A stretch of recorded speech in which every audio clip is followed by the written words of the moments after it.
Sveiki, šiandien parodysiu, kaip pririšti shock leader valą prie pinto valo. Shock leader valas gali būti ir monofilamentinis, ir fluorokarboninis, arba monofilamentinis maišytas su fluorinu dėl patvarumo. Fluoro shock leaderis neturi tamprumo, tai patartina naudoti feeder gamą. Monofilamentinis shock leaderis turi savyje tamprumo, tai galima apsieiti ir kasele. Nebent žvejojama itin didelė žuvis, tai feeder gamos būtų patartinas naudoti tokiu atveju. Shock leaderis pagrinde skirtas, kai žvejojama su pintais valais, kad atlaikyti visą žalą, kuri gali būti sukelta vandenyje žvejojant. Ar tai traukiant žuvį per akmenis, ar per perkritimus iš duobės, ar tai žuvis įneša į kliuvinius, kurie gali žaloti paprastą valą, taip pat ir mazgai atlaikantis smūgius, ar tai tolimas metimas sunkia šėrykla, ar tai didelė besipriešinanti žuvis. Dar ir metimo metu apsaugo pirštą, kuris prilaiko valą. Pradedam nuo pinto valo. Padarome paprastąją kilpą, paprastuoju mazgu. Padarom kilpą, sulenkiam valą, prakišam kilpos galą pro pačiai padarytą kilpą. Turime mazgą, jį pašlapinam, užveržiam. Turime kilpą, nukerpame, liekame valo galą.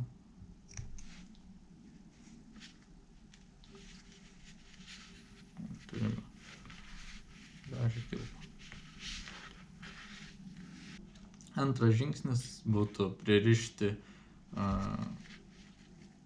shock leaderinį valą prie mūsų pinto valo, kur ką tik padarėme kilpą. Tai va, prakišame pro kilpą shock leaderio valą, suėmam, kad gautųsi kilputė, ir rišam half blood mazgą.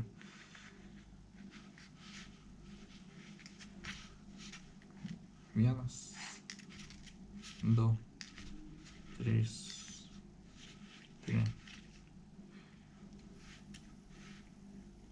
prakišame pro padarytą kilputę shock leaderio valą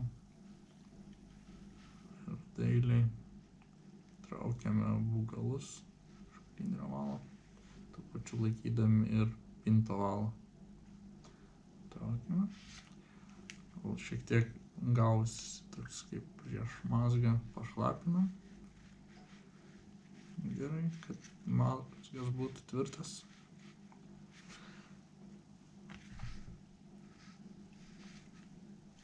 Ir veržiame.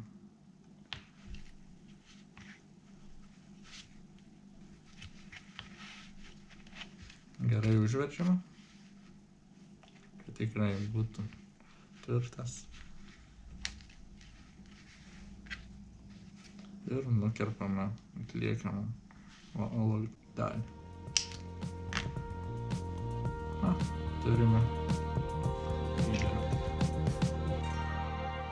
mazgą. Dėkui, kad žiūrėjote ir iki kito karto.